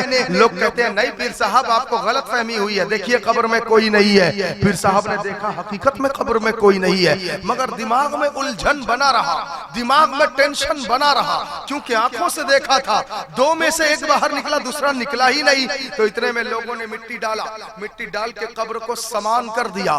पीर साहब वहीं बैठे रहे, दिल ही दिल में सोचते रहे या अल्लाह ये मुअम्मा क्या है, या अल्लाह ये भेद क्या है, ये सीक्रेट क्या है, समझ में नहीं आ रहा है। दूसरा आखिर निकला नहीं, वो कहाँ रह गया, कब्र में तो है नहीं, कब्र में ओनली लाश पड़ी हुई है, दूसरा आदमी नजर नहीं आ रहा है। मगर थे पीर साहब, और अल्लाह के वलियों में बड़ा पावर होता है, बोलिए सुभान अल्लाह। हाँ अल्लाह के वलियों में पावर होता है। क्या होता है? पावर होता है कि नहीं होता है? आप लोग बड़े पीर से मांगते हैं, मांगते हैं, ख्वाजा गरीब नवाज से बेटा मांगते हैं, अच्छा उनसे काहे बेटा मांगते हैं?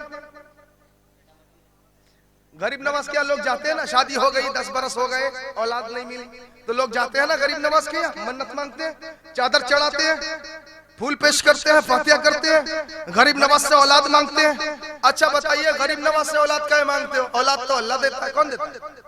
कौन देता है? अल्लाह खलक़कुम, कुरान में लिखा है अल्लाह तुम्हें पैदा करता है, कुरान में लिखा है अल्लाह तुम्हें पैदा करता है, युहयी व युमीत, अल्लाह पैदा भी करता है, अल्लाह मौत भी देता है, कुरान में साफ लिखा है।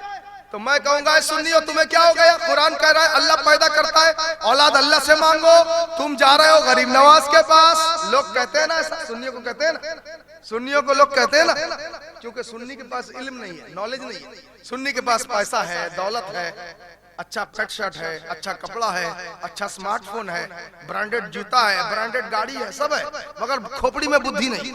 सही कह रहा हूं गलत कह रहा हूं? सही कह रहा हूं ना? सुन्नी को लोग बेवकूफ बनाते, और मैं आज आपको ऐसी तालीम देके जाऊंगा, अगर खबीस मौलवी आपको कहेगा गरीब नवाज के पास क्यों गए थे, तो आप उसको ये जवाब अगर देंगे, इंशाअल्लाह मुंह घुमा के ऐसा जाएगा दोबारा नजर नहीं आएगा। बोलिए सुभान अल्लाह। सुनेंगे? सुनेंगे कि नहीं सुनेंगे? सुनेंगे। हाँ कोई अगर कहे अल्लाह बेटा देता है, अल्लाह बेटी देता है, गरीब नवाज के पास क्यों जाते हो मांगने, तो आप उससे बोल दीजिएगा अल्लाह बेटा देता है हम मानते हैं, अल्लाह बेटी देता है हम मानते हैं, मगर गरीब नवाज के पास इसलिए जाते हैं कि हमारी जबान है गुनहगार, हमारी जबान है पापी, हम जो चाहते हैं सो खाते हैं, दिन भर झूठ बोलते हैं, इसकी उसकी चुगली करते हैं, इसकी उसकी गीबत करते हैं, गाली बकते हैं, नमाज नहीं पढ़ते। इस जबान में इतनी तासीर नहीं है, अल्लाह से डायरेक्ट मांगे। इसलिए जो लोग अल्लाह के करीब हो चुके हैं वहां जाके बोलते हैं, बोलो सुभान अल्लाह, क्योंकि उनकी जबान पाक है। गरीब नवाज की जबान पाक है कि नहीं है? उनकी जबान ने झूठ नहीं कहा, उनकी जबान ने चुगली नहीं किया, उनकी जबान ने हसद नहीं किया, जलन नहीं किया, कभी गाली नहीं बकता। उनकी जबान में सुबह शाम अल्लाह अल्लाह, सुबह शाम रसूलुल्लाह रसूलुल्लाह। इसीलिए हम उनसे जाके कहते हैं क्योंकि वो खुदा के नजदीक है। हम उनसे कहते हैं, वो खुदा से कहते हैं। खुदा हमारी दुआ सुने ना सुने मगर उनकी दुआ जरूर सुन लेता है। जोर से बोलो, समझ में आ रही ना? उनकी दुआ अल्लाह सुन लेता है। क्यों? क्योंकि हमारी जबान में वो ताकत नहीं। देखिए डायरेक्ट अल्लाह से नहीं लिया जा सकता, समझ रहे हैं? बीच में इन वलियों का वसीला जरूरी है। जरूरी है कि नहीं जरूरी है? और लोग कहेंगे आप कहां से वसीला निकालते हैं भाई? अपने दिल से निकालते हैं? तो मैं कहूंगा नहीं, कुरान शरीफ में पहले पारे में सूरह फातिहा है। क्या है? सूरह फातिहा। और सूरह फातिहा को नमाज में हम भी पढ़ते हैं, वो भी पढ़ता है, दोनों पढ़ते हैं ना। और सूरह फातिहा गरीब नवाज के घर का एड्रेस दिखा रहा है। बोलो सुभान अल्लाह। आप बोलेंगे सूरह फातिहा अजमेर का एड्रेस दिखा रहा है, बगदाद का पता बता रहा है, धामनगर का आस्थाना दिखा रहा है। मैं कहूंगा हाँ पढ़िए। क्या पढ़ते हैं हम लोग? सिरातल लदीना अनअमता अलैहिम, यही ना कहते हैं? कहते हैं इहदिना सिरातल मुस्तकीम, ऐ मेरे खुदा हमें सीधा रास्ता दिखा। यही कहते हैं इहदिना सिरातल मुस्तकीम का मतलब खुदा हमें सीधा रास्ता दिखा।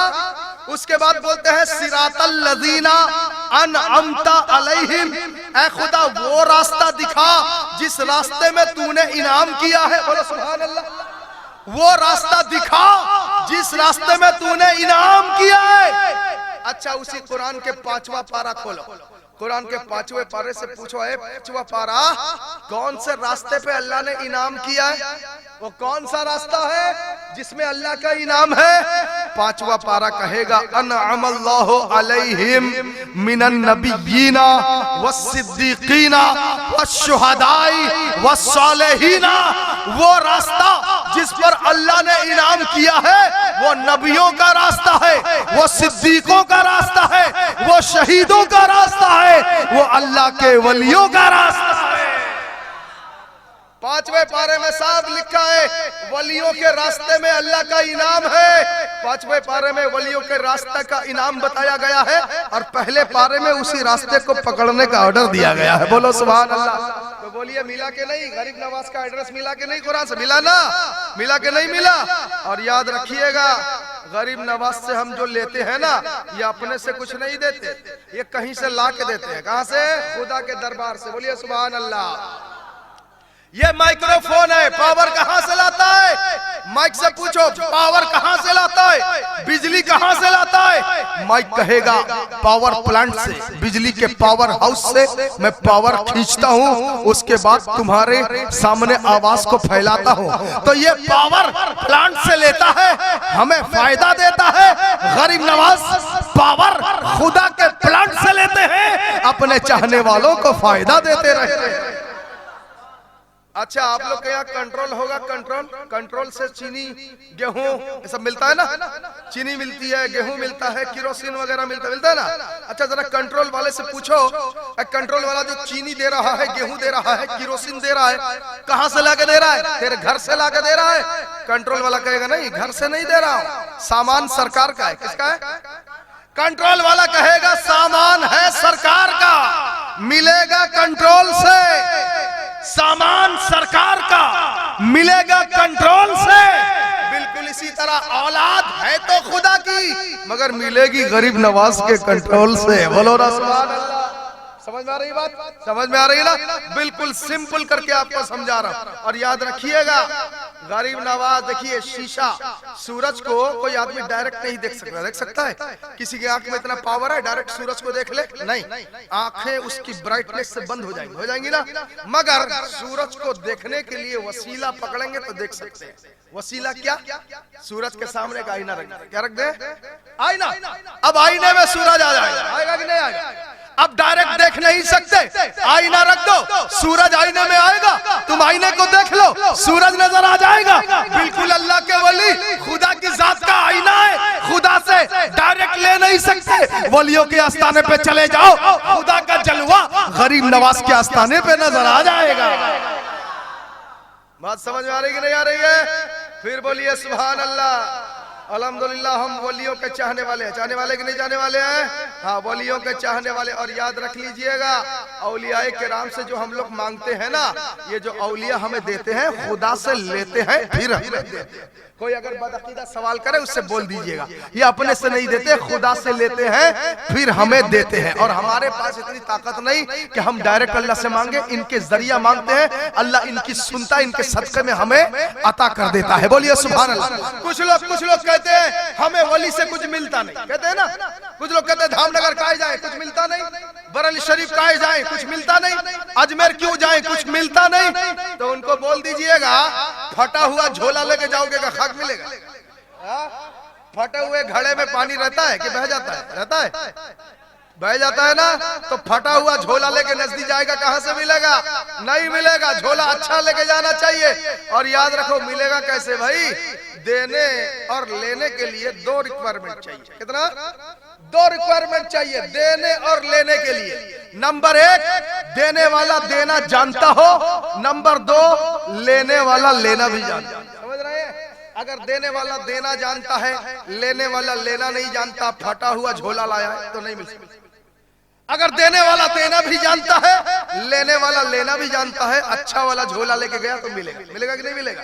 तो सुन्नी का झोला अच्छा है।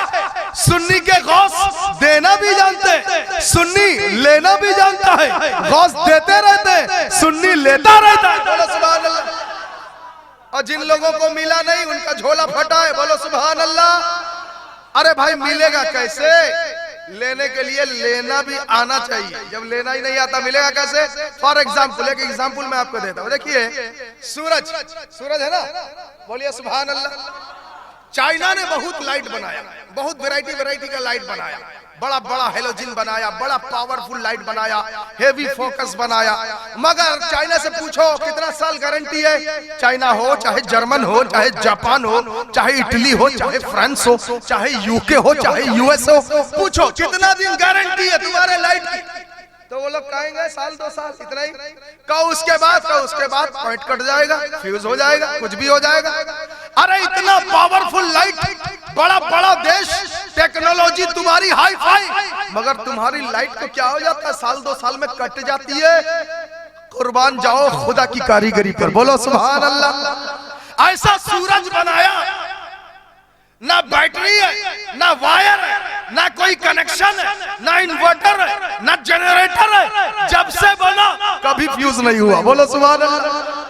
जब से बना कभी बल्ब नहीं कटा, कभी फ्यूज नहीं हुआ। और चाइना ने जो लाइट बनाया, उस लाइट को टाइम से बटन दो तो जलेगा, है ना। मगर खुदा ने ऐसा सूरज बनाया, अपने टाइम से ऑटोमेटिक जल जाता है। बोलो ना सुभान अल्लाह। फिर बोलो सुभान अल्लाह। चाइना का लाइट थोड़ा एरिया उजाला करता है, बस यहाँ से वहां, वहां से वहां, इतना ही ना। चाइना का हो, जापान का हो, जर्मनी का हो, इटली का हो, थोड़ा दूर उजाला देगा। मगर खुदा की लाइट पूरब में निकले तो इंडिया में भी उजाला, पाकिस्तान में भी उजाला, अफगानिस्तान में भी उजाला, मॉरिशस में, चाइना में, ताइवान में, चीन में, अफ्रीका में, अमेरिका में, एक सूरज सारी दुनिया में उजाला। बोलो सुभान अल्लाह। किसने बनाया? दस्ते कुदरत ने। किसने बनाया? खुदा ने। फिर बोलो सुभान अल्लाह। चाइना ने कैमरा बनाया। क्या बनाया? कैमरा बनाया। 5 megapixel, 12 megapixel, 24 megapixel, 50 megapixel, 100 megapixel, बहुत बढ़ा गया, हाई डेफिनेशन कैमरा बनाया। मगर पूछो तेरे कैमरे में कैपेसिटी क्या है? तो कंपनी वाला कहेगा कैपेसिटी ये है कि 1 आदमी या 2 आदमी को खड़ा करो, उसका फोटो आएगा, पीछे का थोड़ा सा बैकग्राउंड आएगा, बस इतना ही आएगा। इतना ही आएगा कि नहीं आएगा? इतना ही आएगा ना। चाइना का कैमरा, जापान का कैमरा, 1 आदमी, 2 आदमी, उसका फोटो आएगा, थोड़ा सा पीछे का बैकग्राउंड आएगा। मगर अल्लाह ने आंखों का ऐसा कैमरा बनाया। बोलो सुभान अल्लाह। बोलो बोलो जोर से बोलो। हाँ, हमारी आंखें ये कैमरा है। बोलो जोर से सुभान अल्लाह। ऐसा कैमरा बनाया। आप किसी 80 बरस के बूढ़े से पूछो, चच्चा जान आपको अपने बचपन की बात याद है? चच्चा कहेंगे हाँ। बचपन की बात याद है, मैं पांचकुड़ा में रहता था, मदरसे के पास मेरा घर था, मेरे घर के पास एक कुआं था, कुआं के पास एक हैंडपंप था, वहाँ एक पेड़ था, वहाँ एक बस्ती थी, वहाँ प्ले ग्राउंड था, आम का पेड़ था, हम लोग खेलते थे। पूरी बस्ती का नक्शा चाचा आपके सामने रख देंगे, आप बोलेंगे चाचा 80 बरस पहले की बात अभी तक याद है? चाचा कहेंगे हाँ, चाइना का कैमरा थोड़ा सा कैप्चर करता है, मगर ये कैमरा पूरी बस्ती को कैप्चर कर लेता है। बोलिए खुदा की कारीगरी अनमोल है कि नहीं है? बोलिए इधर से, अनमोल है ना? और हम लोग जो मोबाइल यूज करते हैं उसकी सेफ्टी के लिए कवर लगाते हैं, कवर लगाया ना हमने, क्यों? सेफ्टी के लिए, मोबाइल सेफ रहेगा। हमको किसने अकल दिया मोबाइल सेफ रहेगा तो कवर लगाने से रहेगा? हाँ, ये आज हमें पता चला। आप देखिए अल्लाह ने जो कैमरा बनाया ना, आंखों का कैमरा, उसकी सेफ्टी के लिए आंखों के ऊपर पत्ता दिया। बोलो सुभान अल्लाह, कितना अच्छा कवर दिया, बोलो ना सुभान अल्लाह। ये कैमरा का कवर चाइना में बनता है, 2 महीना 3 महीना में चेंज होता है, फिर चेंज हुआ, फिर से नया अमेज़न में ऑर्डर कर दिया, फिर खराब हुआ फ्लिपकार्ट में, फिर एक ऑर्डर कर दिया, यानी बदलता रहता है। मगर अल्लाह ने ऐसा कवर दे दिया, पैदा होने से मरने तक साथ साथ रहता है। बोलिए खुदा की कारीगरी अनमोल है कि नहीं है? अनमोल है कि नहीं है? चाइना ने मेमोरी बनाया, क्या बनाया? अच्छा सुरंग खत्म कर दिया, खत्म कर दिया जाए, खत्म कर दिया जाए। आप लोग में ताकत है और सुनने की ताकत है, माशाल्लाह। नहीं और कोई नहीं है बाबा, नहीं और कोई नहीं है, हम अकेले, और कोई नहीं। अच्छा चचा ने कहा और 10 मिनट बोल दे, और 5 मिनट बोल देते इमाम साहब, और 5 मिनट बोल देते। लोग सुन रहे क्या कर? अभी सुन रहे? अच्छा अच्छा माशाल्लाह, बोलिए जोर से सुभान अल्लाह। अच्छा एक बार दरूद शरीफ पढ़िए, अल्लाह रब्बु सय्यदना मुहम्मदी सल्लल्लाहु अलैहि वसल्लम नहनु इबादो सय्यदना मुहम्मदिन सल्लल्लाहु अलैहि वसल्लम सलातुम व सलामन अलैका या रसूल अल्लाह सल्लल्लाहु तआला अलैहि वसल्लम। चाइना ने मेमोरी बनाया, क्या बनाया? मेमोरी। मेमोरी से पूछो कभी हैंग होता है? मेमोरी कहेगा हाँ हो जाता।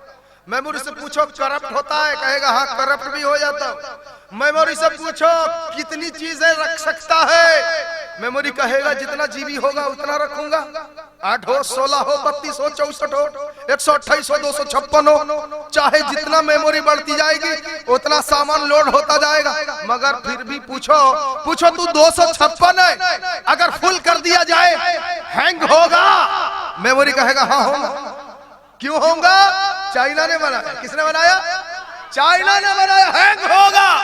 मगर जानते हैं हमारी इंच भर जगह और इस खोपड़ी में अल्लाह ने इतनी वसअत दी है कि एक बच्चा अगर हाफिज है तो 30 पारा कुरान इसी के अंदर है।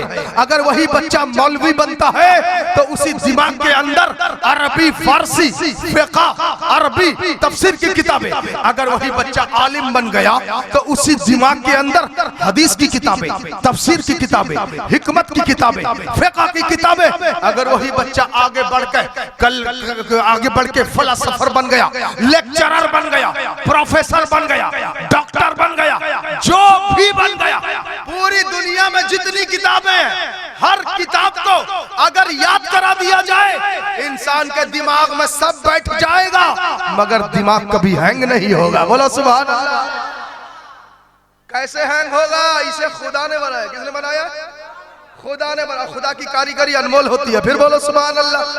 अच्छा आप सोचेंगे इंच भर दिमाग में पूरी दुनिया का नॉलेज कैसे रह सकता है? आपके दिमाग में ख्याल आएगा इंच भर दिमाग में पूरी दुनिया का ज्ञान कैसे रह सकता है? मैं कहूंगा बिल्कुल वेरी सिंपल। आप खुद को देख लीजिए, खुद को, इंसान अपने आप को देख ले। इंसान क्या है? इंसान क्या है? जोर से बोलो। इंसान 2 कतरे खून से पैदा हुआ। किससे? 2 कतरे खून में इतना बड़ा इंसान छुपा है। आप पेड़ ले लीजिए, आम का पेड़ है, छोटी सी गुठली से बना। इतनी छोटी गुठली में इतना बड़ा आम का पेड़ छुपा है। 2 कतरे खून से इतना बड़ा इंसान छुपा है, तो इंच भर दिमाग में पूरी दुनिया का नॉलेज क्यों नहीं रह सकता? बोलो ना। अरे ये कुदरत की कारीगरी है। क्या है?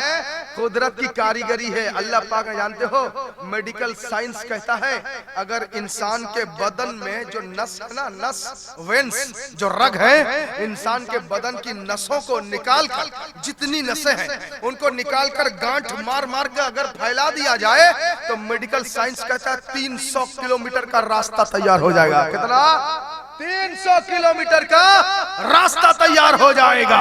इंसान को अल्लाह ने इतना अनमोल बनाया। अरे आप और हम जब बीमार पड़ते हैं ना, जानते हो हम लोग जब बीमार पड़ते हैं हॉस्पिटल जाते हैं, हॉस्पिटल में एडमिट होते हैं, अगर सांस लेने में तकलीफ होती है तो हमें हॉस्पिटल वाले वेंटिलेटर में ऑक्सीजन लगाते हैं, आईसीयू में ऑक्सीजन लगा के हमें डुप्लीकेट सांस देते कि नहीं देते? जानते हो अल्लाह पाक ने हमें पैदा किया, सारी जिंदगी हम घर में अगर पानी यूज करते हैं पानी का बिल देते हैं, इलेक्ट्रिक यूज करते हैं इलेक्ट्रिक का बिल देते हैं, मगर खुदा ने पानी भी फ्री में हमें दे दिया है, खुदा ने सूरज की रोशनी भी फ्री में हमें दे दिया है। दुनिया में यूज करते हैं तो बिल देना पड़ता है, मगर अल्लाह की दी हुई नेमतों को बगैर बिल के इस्तेमाल कर रहे हैं। जानते हो सऊदी अरब के एक ज़ईफ आदमी थे, उम्र लगभग 100 साल के करीब थी, बहुत बड़े सेठ थे, बहुत पैसे वाले आदमी थे। सऊदी अरब के 100 साल के लगभग उम्र थी, तबीयत खराब हो गई, हॉस्पिटल में एडमिट हो गए। तो हॉस्पिटल में चिकित्सा के दौरान डॉक्टरों ने कहा इनको आईसीयू में रखा जाए, और आईसीयू में उन्हें रखा गया। लगभग 4 दिन तक आईसीयू से उन्हें वेंटिलेटर के द्वारा नकली सांस, नकली एयर दिया गया, सांस उनको दी गई। तो जब ठीक ठाक हो गए, तबीयत उनकी अच्छी हो गई, जब बाहर आए हॉस्पिटल से डिस्चार्ज हुए तो काउंटर पे गए, कहा कितना रुपया बिल हुआ? तो डॉक्टरों ने कहा आपका बिल हो गया 2 लाख। कितना? 2 लाख रुपया बिल हो गया। तो वो बुजुर्ग कहते हैं क्यों 2 लाख रुपया, किस काम का, काहे का 2 लाख रुपया? तो हॉस्पिटल वाले कहते हैं आपको 6 दिन तक वेंटिलेटर में रखा गया, ऑक्सीजन दिया गया, उसका बिल हो गया 2 लाख रुपया। तो बुजुर्ग की आंखों में पानी आ गया। हॉस्पिटल का ओनर कहता है क्यों 2 लाख रुपया बिल का नाम सुनकर तुम्हारी आंखों में पानी आ गया? तो वो बुजुर्ग कहते हैं नहीं नहीं, तेरा बिल सुनकर मुझे आंख में पानी नहीं आया, मेरे पास तो इतनी दौलत है, मैं चाहूं खड़े खड़े तेरे हॉस्पिटल को खरीद सकता हूं। मैं ये सोच के रो रहा हूं कि 6 दिन तक तुम लोगों ने मुझे एयर कंडीशन दिया, 6 दिन तक तुम लोगों ने मुझे ऑक्सीजन में नकली सांस लेने का मौका दिया, सिलेंडर लगाया, 6 दिन में तुम लोगों ने 2 लाख रुपए का बिल बना लिया, मगर हाय रे मेरा खुदा 100 बरस से मुझे खुदा फ्री में सांस दे रहा है, 1 रुपया का बिल नहीं मांगा। मेरी उम्र 100 साल की हो चुकी है, बचपने से मेरा खुदा फ्री में ऑक्सीजन दे रहा है, फ्री में मुझे सांस दे रहा है, 1 रुपया मेरे खुदा ने बिल नहीं मांगा, 6 दिन में तुम मुझसे 2 लाख रुपया मांग रहे हो। तो वो बुजुर्ग कहते हैं अल्लाह की कसम, अल्लाह जो दे सकता है दुनिया वाले कभी नहीं दे सकते। समझ रहे हैं मेरे दोस्तों? इसीलिए याद रखो अल्लाह ने जो जो चीजें दी हैं अनमोल है, उनकी कद्र कर लो। इंशाअल्लाह अल्लाह की दी हुई चीजों की कद्र करोगे, अल्लाह आपको फैसिलिटी देगा। तो मैं ये अर्ज कर रहा था, पीर साहब ने देखा लोग मट्टी डाल रहे, यहीं से बात चली थी ना, यहीं से ना, दिमाग हाजिर रखिएगा। वैसे तकरीर करने का मूड नहीं है मेरा, फिर भी आप लोग सुन रहे हैं इसलिए सुना रहा हूँ ना। इतनी रात में तकरीर नहीं होती, मेरी तकरीर सुनना है 11-12 बजे बैठिएगा, फिर देखिएगा मजा। बोलिए जोर से सुभान अल्लाह। हाँ, क्या पीर साहब ने देखा मट्टी डाल रहे, कहा अरे क्या कर रहे हो, मुर्दा के साथ साथ जिंदा को भी दफना रहे हो? लोगों ने कहा अंदर कोई नहीं है। अब लोग मट्टी डाल के चले गए, पीर साहब के दिमाग में टेंशन लगाए, दूसरा वाला आदमी निकला नहीं, कहाँ गया। ऐसे ही सोच विचार में पीर साहब ने अपनी आंखों को बंद किया और दिल ही दिल में सूरह यासीन पढ़ा। क्या पढ़ा? सूरह यासीन 10 मरतबा पढ़ा। कितना मरतबा? उसके बाद सूरह मुल्क पढ़ा 10 मरतबा। कितना मरतबा? 10 मरतबा। और याद रखिए यासीन शरीफ, सूरह यासीन कुरान शरीफ का दिल है। क्या है?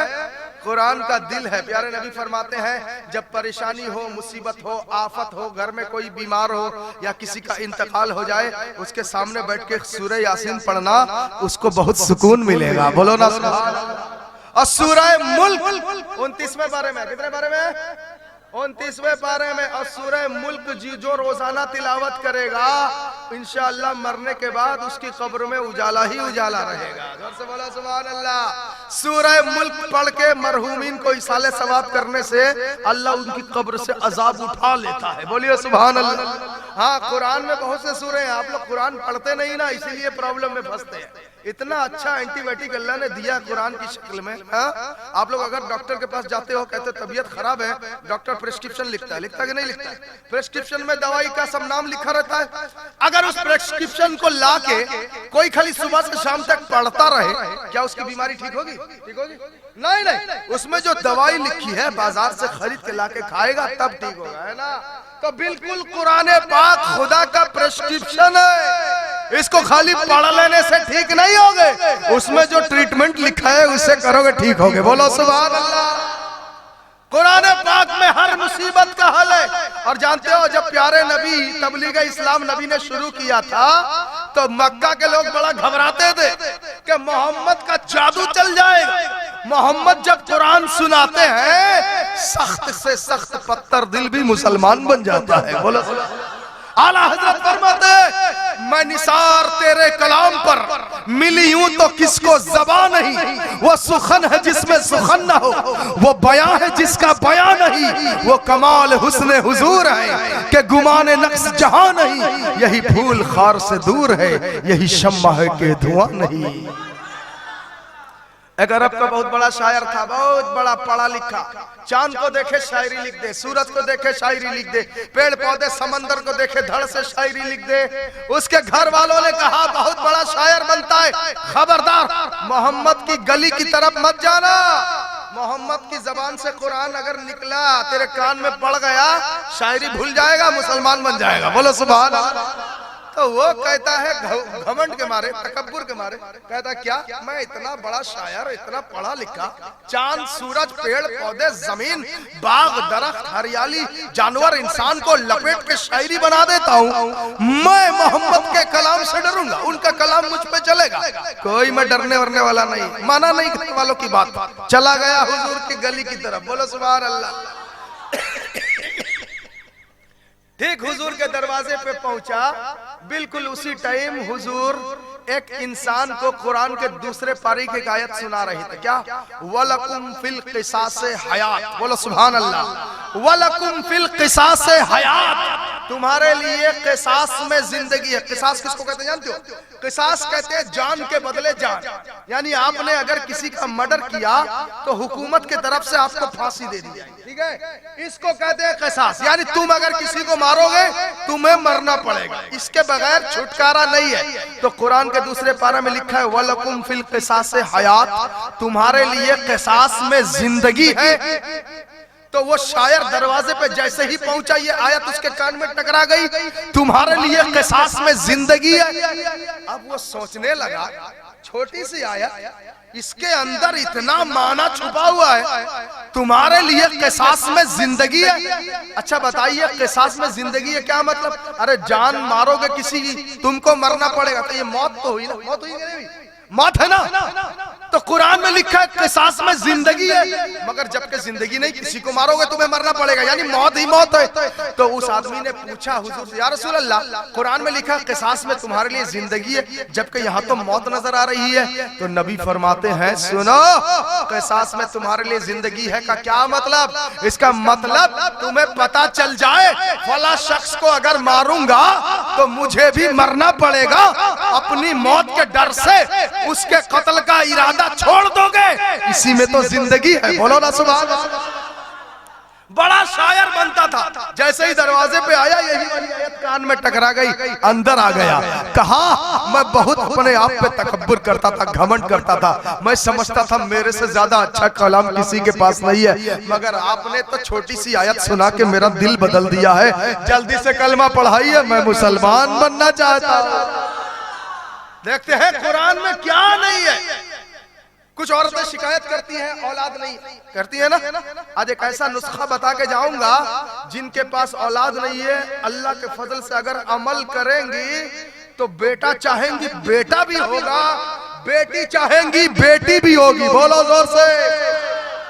बहुत सी औरतें होती है ना, औलाद नहीं हुई, शादी में 5 साल हो गया, 10 साल हो गया, 12 साल हो गया, 15 साल हो गया, बहुत ताबीज दुआ गंडा डेवरिया तरह तरह के बाबा झाड़ फूक सब कर लिया, मगर औलाद नहीं हुई, अभी तक बेचारे बे औलाद हैं। तो उनके लिए एक चीज बता के जाऊंगा, आप लोग सुनेंगे, आप लोग सुनेंगे, जोर से बोलिए सुभान अल्लाह। जिस औरत को बच्चा नहीं होता, शौहर बीवी दोनों को चाहिए, अगर बेटे की तमन्ना है, अगर बेटा की तमन्ना है, रोजाना फजर की नमाज पाबंदी से पढ़े और फजर की नमाज के बाद दोनों शौहर बीवी सूरह यूसुफ की तिलावत करें। जोर से बोलो सुभान अल्लाह। सूरह यूसुफ 12वां पारे में 12 और 13 का थोड़ा सा हिस्सा, और यूसुफ अलैहिस्सलाम अल्लाह के एक पैगंबर हैं, बोलो सुभान अल्लाह। और कुरान में आया अहसनल क़सस, यानी यूसुफ पैगंबर का किस्सा तमाम किस्सों में अच्छा किस्सा है, बोलो सुभान अल्लाह। और यूसुफ पैगंबर बेइंतहा खूबसूरत थे, जिन्हें बेटा की तमन्ना हो, लड़का की तमन्ना हो, शौहर बीवी दोनों पाबंदी से फजर की नमाज पढ़े, फजर की नमाज के बाद दोनों के दोनों दो कुरान शरीफ खोल के बैठ जाएं, रोजाना सूरह यूसुफ पढ़े, इंशाअल्लाह इसकी बरकत से अल्लाह बेटा भी देगा और खूबसूरत बेटा भी अता फरमाएगा। अगर बेटी की तमन्ना हो, एनी ऑब्जेक्शन? बेटी भी चाहिए ना, चाहिए कि नहीं चाहिए? हाँ बेटी चाहिए, बेटा धोखा कर सकता है, बेटी धोखी नहीं के धोखा नहीं करेगी, करेगी नहीं, बेटी धोखा नहीं करेगी, बेटा जवानी में सताएगा, टॉर्चर करेगा, मगर बेटी बेचारी शादी होकर ससुराल में पड़ी रहेगी। जब उसे पता चलेगा मेरे अब्बा परेशान हैं, मेरे अब्बा पहले रोजगार करते थे, दुकान थी, कमाते थे, अब मेरे अब्बा रिटायर हो गए हैं, घर में पड़े रहते हैं, मेरा भाई खर्चा नहीं देता, ठीक से खाने पीने नहीं देता, अब्बा को चाय पान का खर्चा नहीं देता, बेटी ससुराल में थोड़ा थोड़ा पैसा जमा कर करके रखेगी, 1000 2000 5000 रुपया इकट्ठा होगा, जब मायके आएगी चुपके से अब्बा के हाथ में देगी, बोलो ना सुभान अल्लाह। इसको कहते हैं बेटी। और याद रखिए प्यारे नबी फरमाते हैं, जब तुम घर में आओ, काम से लौटो, घर के अंदर दाखिल हो और छोटे छोटे तुम्हारे 2 बच्चे हैं, एक बेटा है एक बेटी है, तुम काम से जब घर आ रहे हो तो दोनों बच्चे अब्बू अब्बू करके दौड़ के आते, आते कि नहीं आते? आपके यहाँ भी आते होंगे। अब्बू आने से छोटे छोटे बच्चे बेटा बेटी दोनों अब्बू अब्बू करके दौड़ के आते हैं। तो प्यारे नबी फरमाते जब दोनों बच्चे दौड़ के आए तो पहले बेटा को नहीं, पहले बेटी को गोदी में उठा लेना, बोलो सुभान अल्लाह। अच्छा आप बोलेंगे ऐसा काहे, ऐसा काहे, पहले बेटा को उठाएंगे नहीं, क्यों नहीं, पहले बेटी को क्यों उठाएंगे? वो इसलिए कि बेटा हमेशा आपके साथ रहेगा, मगर बेटी 18-20 साल आपके साथ रहेगी, उसके बाद ससुराल को आबाद करने चली जाएगी, बोलो ना सुभान अल्लाह। हाँ बेटी में वो क्वालिटी है। और हमारी बहुत सी औरतें शिकायत करती हैं, हमारी बहुत सी औरतें शिकायत करती हैं कि मर्दों को जितना फैसिलिटी मिल रही है हमें नहीं मिल रही है, कि नहीं है? गलत कर रहा हूं, सही कर रहा हूं, गलत कर रहा हूं? नहीं नहीं, ऐसा हुआ था एक बार हुजूर के जमाने में। हुजूर के जमाने में हजरत अस्मा अबू बकर सिद्दीक की बेटी है, ये औरतों की जमात से लीडर बनी हुई, समझ रहे हैं? हजरत अस्मा ने आकर हुजूर से कहा, या रसूल अल्लाह, मर्द हजरात आपके साथ रहते हैं, आपके साथ जलसा में, जुलूस में, जनाजे में, निकाह में, इधर उधर जहां भी नेकी का काम होता है, मर्द लोग आपके साथ साथ शरीक हो जाते हैं, महफिल में चले जाते हैं, बारात में, वलीमा में, शादी में, जनाजे में, जुलूस में, हर चीज में अटेंड करते हैं मर्द हजरात, आपके साथ रह रहे के सवाब बहुत कमा लेते हैं वो लोग, मगर हम औरतें तो घर में पड़ी रहती हैं, कहीं जा नहीं पाती, हमें भी तो सवाब एक्स्ट्रा चाहिए, हमें एक्स्ट्रा सवाब कहां से मिलेगा? मर्द लोगों को तो आपके साथ जा जा के मिल जाता है, हम घर में पड़ी रहती है, हमें नहीं मिल पाता।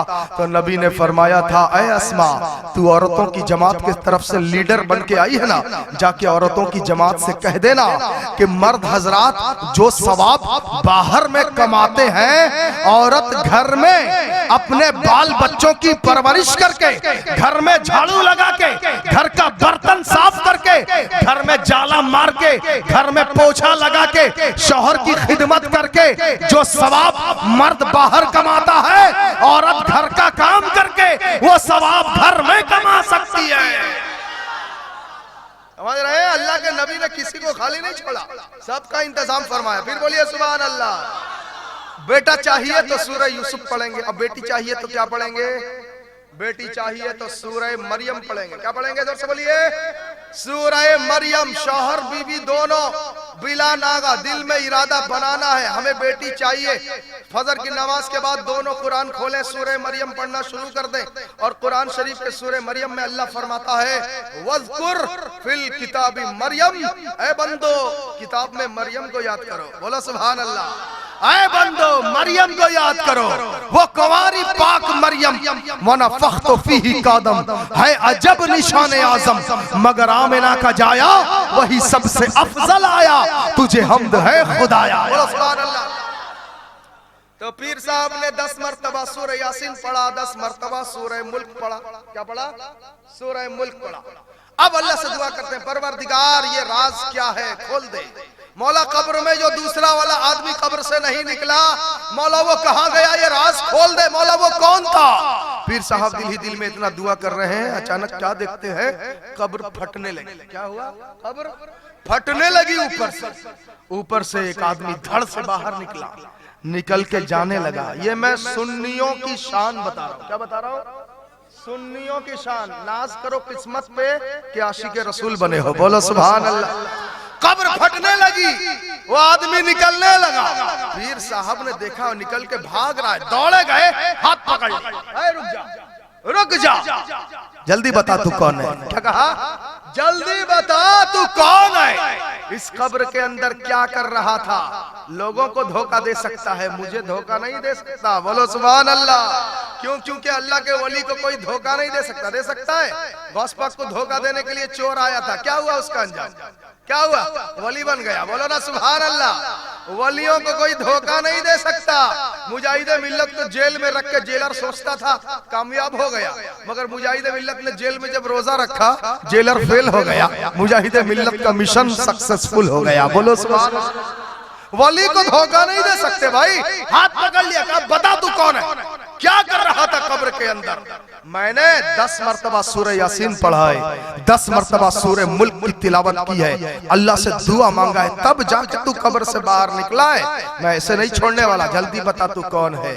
तो वो आदमी कहता है, छोड़ दो छोड़ दो, मैं किसी को ये राज बताना नहीं चाहता। अल्लाह के वली पीर नसर बिन मोहम्मद साहिल कहते नहीं, मुझे बताना पड़ेगा। वो आदमी कहता है, सुनो, अगर पूछते हो तो मैं बता देता हूँ। इस जुमले से एक नारा लगना चाहिए मजमे से। एक नारा लगेगा कि नहीं लगेगा? लगेगा ना? बोलिए इंशाअल्लाह। कहा छोड़िए, मैं बताना नहीं चाहता मैं कौन हूँ। अल्लाह के वली ने कहा नहीं बताना पड़ेगा, मैं छोड़ने वाला नहीं हूँ। तो वो आदमी कहता है, सुनो, तुम मुझे इंसान की शक्ल में देख रहे हो, मैं इंसान नहीं हूँ, मैं अल्लाह का फरिश्ता हूँ, इंसानी शक्ल में नजर आ रहा हूँ। और कहता है, सुनो, सिर्फ यही एक कब्र नहीं, दुनिया में जहां कहीं भी आशिक़े रसूल सुन्नी बरलवी मरता है, मैं उसकी कब्र में जाता हूँ। और जब कब्र में मुनकर नकीर सवाल करने आते हैं, उनका डरावना चेहरा देखकर जब सुन्नी घबराता है, लड़खड़ाता है, हिचकिचाता है, सवाल का जवाब देने में प्रॉब्लम महसूस करता है, तो अल्लाह मुझे भेज देता है, अरे जा, मेरा आशिक़े रसूल, मेरा नेक बंदा घबरा रहा है, जा उसकी कब्र में जाके उसे सपोर्ट दे दे। बोलो सुभान अल्लाह। कहता है, जहां जहां आशिक़े रसूल मरता है, मैं उसकी कब्र में जाता हूँ, उसे सपोर्ट दे देता हूँ। सुन्नी आसानी से सवाल का जवाब दे देता है, अल्लाह उसकी कब्र में जन्नत की खिड़की का इंतजाम फरमा देता है।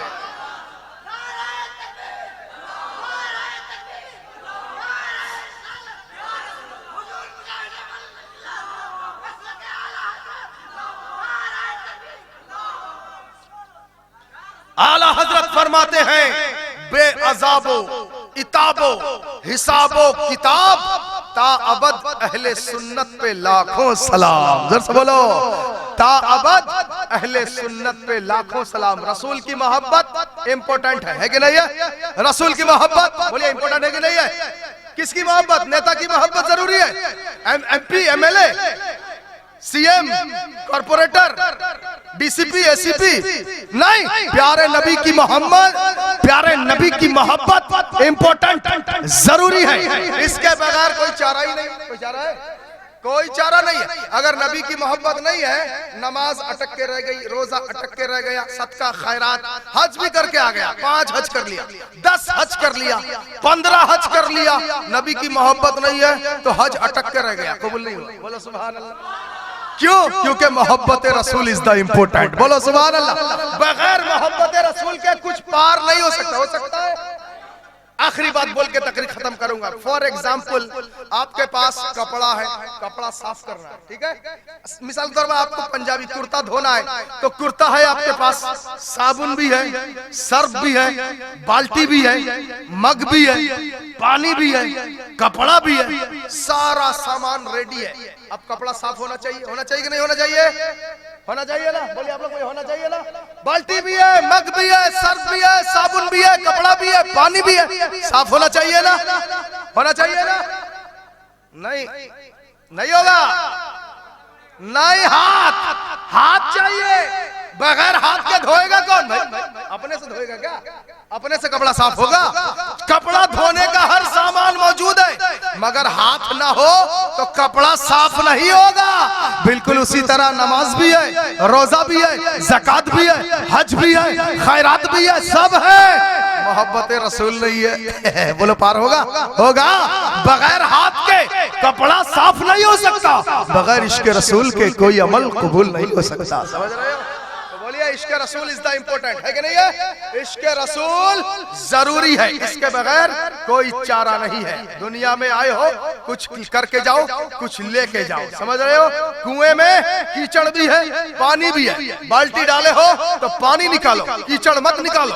ये दुनिया एक कुआं है, यहाँ कीचड़ भी है, पानी भी है। कीचड़ गुस्ताखे रसूल है, पानी आशिके रसूल है। बोलो सुभान अल्लाह।